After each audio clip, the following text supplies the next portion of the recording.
आज जो हमारी जो पिटिशन थी उस पे कोर्ट का व्यू ये था कि हमें हाई कोर्ट में जाना चाहिए क्लबिंग के लिए और ट्रांसफ़र नहीं हो पाई है आज हमारी जो एफआईआर हम चाहते थे कि तमिलनाडु से बिहार ट्रांसफ़र हो जाए। उसके ऊपर कोर्ट का व्यू यही था कि प्राइमा फसाई प्रथम दृष्टया व्यू यही था कि क्योंकि शायद इसमें कंटेंट जो है वो अलग अलग टाइम पे पोस्ट किया गया तो उस वजह से उन लोगों ने इसको ट्रांसफ़र करने के लिए मना कर दिया है। एनएसए के ऊपर आज कोई बहुत ज़्यादा चर्चा नहीं हुई है क्योंकि शुरुआती जो चर्चा थी वो ट्रांसफ़र ऑफ एफआईआर के ऊपर ही थी और क्योंकि जब ट्रांसफ़र नहीं हुई तो एनएसए जो है वो एज इट इज़ है और उम्मीद हमें भी थी, बट लेकिन आज जिस तरह की कार्रवाई हुई कोर्ट के सामने तो उस वजह से हमारे पक्ष में फैसला नहीं आया क्योंकि अभी हमारे पास हाई कोर्ट का रास्ता अभी भी हमारे पास खुला हुआ है। तो ठीक है, हम लोग ट्रांसफ़र नहीं करवा सकते केसेस को, बट अभी भी क्लबिंग का रास्ता हमारे सामने हाई कोर्ट में खुला हुआ है। क्या कुछ हुआ है मनीष कश्यप केस में वो बताएंगे, क्या कुछ हुआ है सर आज कोर्ट में? आज जो हमारी जो पिटिशन थी उस पे कोर्ट का व्यू ये था कि हमें हाई कोर्ट में जाना चाहिए क्लबिंग के लिए और मेन जिस ग्राउंड के ऊपर अपोज किया गया और जिसकी वजह से ट्रांसफ़र नहीं हो पाई है आज हमारी जो एफआईआर हम चाहते थे कि तमिलनाडु से बिहार ट्रांसफ़र हो जाए। उसके ऊपर कोर्ट का व्यू यही था कि प्राइमा फसाई प्रथम दृष्टया व्यू यही था कि क्योंकि शायद इसमें कंटेंट जो है वो अलग अलग टाइम पे पोस्ट किया गया तो उस वजह से उन लोगों ने इसको ट्रांसफ़र करने के लिए मना कर दिया है। जहाँ तक बात क्लबिंग की है तो वो क्लबिंग का ऑप्शन अभी भी हमारे सामने खुला हुआ है।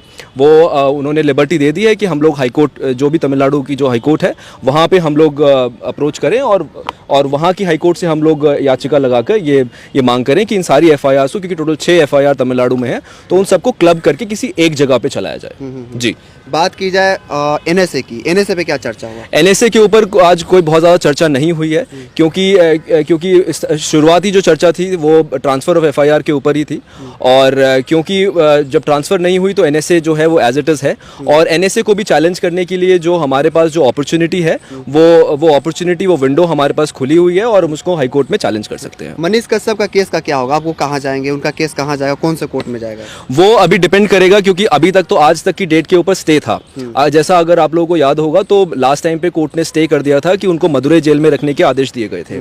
तो अभी क्योंकि वो अब डिसमिस होने की वजह से वो स्टे भी हट गया है तो अभी जो अथॉरिटीज़ हैं दे आर फ्री। अगर उनको इन्वेस्टिगेशन के लिए अगर मनीष कश्यप की अगर उनको कस्टडी चाहिए तो वो मांग सकती हैं और वहाँ की जो न्यायालय होगी, जो भी वहाँ की लोकल न्यायालय होगी जहाँ पे मैजिस्ट्रेट कोर्ट है, वो उसके ऊपर फैसला सुनाएगी। जी, मतलब मनीष कश्यप अब तमिलनाडु में ही रहेंगे। बिहार की जो आने की जो बताया जा रहा था कि बिहार आ सकते हैं, अब वो जो है खत्म हो गया है। खत्म मैं नहीं कहूँगा कि, बट हाँ फिलहाल के लिए वो पॉसिबिलिटी अभी फिलहाल के लिए रुक गई है। अगला डेट सर कब तक मिला हुआ है? आज अभी कोई डेट नहीं है। यहाँ का जो आज मैटर था वो फाइनल हो चुका है और ट्रांसफ़र करने के लिए सुप्रीम कोर्ट ने मना कर दिया है। अच्छा, सुप्रीम कोर्ट ने खारिज किया है मनीष कश्यप के केस को। ये तो पहले दिन भी हो सकता था, जब पहले दिन वो जब खटखटाए थे सुप्रीम कोर्ट का दरवाजा। जी, लेकिन आप लोग सब लोग समझते हैं कि कोर्ट का प्रोसीजर इस तरीके से नहीं चलता है। कोर्ट का एक प्रोसीजर है, कुछ फॉर्मेलिटीज़ होती हैं, दोनों पार्टीज़ को सुने बिना कोर्ट कुछ डिसाइड नहीं करता है। तो ये जितना जो प्रोसीडिंग्स चली हैं उसमें कभी डेट लग गई या कभी मैटर हमारा रीच नहीं कर पाया, उस वजह से थोड़ा मैटर लंबा खिंच गया और कोर्ट ने लास्ट टाइम पे भी पार्टीज़ को अपने साइड रखने के लिए अपना रिप्लाई फाइल करने के लिए टाइम दिया था, तो उस वजह से ये ऐसा फर्स्ट डेट पे नहीं हुआ। अच्छा, आज जो फैसला आया, इस फैसले से मनीष कश्यप का कितना मुसीबत बढ़ते नजर आ रहा है? देखिए, मुसीबत बढ़ना तो मैं नहीं कहूँगा, बट हाँ उनके लिए उनको परेशानी ये ज़रूर होगी क्योंकि अभी हमारे पास हाई कोर्ट का रास्ता अभी भी हमारे पास खुला हुआ है। तो ठीक है, हम लोग ट्रांसफ़र नहीं करवा सकते केसेस को, बट अभी भी क्लबिंग का रास्ता हमारे सामने हाई कोर्ट में खुला हुआ है और वो जो अपॉर्चुनिटी है वो मनीष कश्यप वहाँ पे एक्सप्लोर करेंगे हाई कोर्ट में फाइल करके। तमिलनाडु हाई कोर्ट में। जी, तमिलनाडु की आज 8 मई का जो सुनवाई था, इससे मनीष कश्यप को राहत भी तो नहीं मिला? जी हाँ, वो तो अब आप एक ही बात को अगर अलग अलग तरीके से कहेंगे तो वो बदल नहीं जाएगी, ठीक है ना। बट जैसा मैंने आपको बता दिया है कि जो ट्रांसफ़र वाला जो हमारा जो मुद्दा था वो हम उसको नहीं करवा पाए और कोर्ट का ये, और इसी वजह से नहीं करवा पाए क्योंकि कोर्ट का व्यू ये था क्योंकि अलग अलग टाइम पे कंटेंट पोस्ट किया गया उनके सोशल मीडिया प्रोफाइल से। वो कंटेंट ऐसा था जिसके ऊपर एफआईआर होनी चाहिए थी? क्या वो ऐसा था कि जिससे दो राज्यों के बीच दुश्मनी बढ़ सकती थी? उस पर अभी कोई सुनवाई नहीं हुई है। ऐसा कहा जा रहा है कि मनीष कश्यप को जो पिछला एफआईआर वो भी भारी पड़ा है आज। देखिए, क्योंकि ऐसा कहना गलत होगा क्योंकि ये वाली जो पिटिशन जो सुप्रीम कोर्ट के सामने आज थी वो स्पेसिफिकली ट्रांसफ़र और क्लबिंग के लिए थी। वो जो सामने वाली पार्टीज़ थी, ऑपोजिट पार्टीज जो थी, state of Bihar, state of Tamil Nadu, वो उनकी प्रीवियस एफआईआर्स को यूज़ ज़रूर कर रहे थे उनके खिलाफ, बट लेकिन उसका इससे कोई सरोकार नहीं था।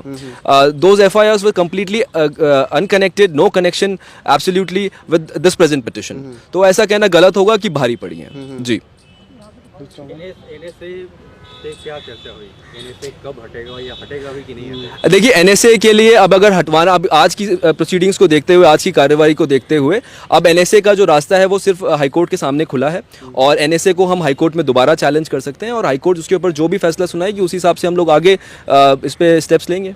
कहा जा रहा था कि आज पूरी उम्मीद जताई जा रही थी। जी उम्मीद हमें भी थी बट लेकिन आज जिस तरह की कार्रवाई हुई कोर्ट के सामने तो उस वजह से हमारे पक्ष में फैसला नहीं आया। क्या कुछ कहा कपिल सिब्बल साहब ने? ये हमारे दोस्त एक ही इसमें to cut the long story short, इसमें एक ही पॉइंट है जिसके ऊपर जो उन लोगों ने भी स्टार्टिंग से रेज किया और जिस वजह से ट्रांसफ़र बिहार, तमिलनाडु से बिहार हमारी एफआईआर्स नहीं हो पाई, वो यही था कि अलग अलग टाइम पे अलग अलग कंटेंट पोस्ट किया गया। कंटेंट तो और भी चैनल ने पोस्ट किया था, इस बात पे कोई चर्चा नहीं हुई।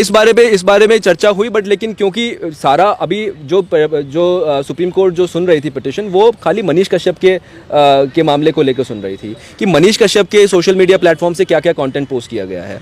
तो जो चीज़ जिसके ऊपर नहीं मैटर जो मैं इनको बता रहा था वो यही है कि क्योंकि अलग अलग टाइम पे अलग अलग कंटेंट पोस्ट किया गया उस वजह से कोर्ट ने इसमें इंटरफेयर करने से अभी इस स्टेज पे मना कर दिया है और हाईकोर्ट के सामने अभी हमारा रास्ता खुला है तो हाईकोर्ट के सामने हम लोग वो सारी चीज़ें उठाएंगे। अगली स्ट्रेटजी क्या है आपकी? कब तक हाईकोर्ट जा रहे हैं? अगली स्ट्रैटेजी यही है कि अभी हम लोग बात करेंगे, क्लाइंट से डिस्कस करेंगे और जितना जल्दी से जल्दी हो सकता है इसमें हाईकोर्ट में इसको लेके जाया जाएगा। फिलहाल अभी कोई राहत की उम्मीद नहीं की जा सकती। देखिए वो अभी डिपेंड करेगा कि आगे अभी किस तरीके से कब पिटिशन हाईकोर्ट में फाइल होती है। कहना चाहेंगे उनके चाहने वाले को, मीडिया जो इंतजार कर रहे हैं बिहार के लोग, उनका इंतजार थोड़ा और बढ़ गया है, मैं यही कह सकता हूँ इस स्टेज पे, मैं अभी यही कह सकता हूँ। जी थैंक यू।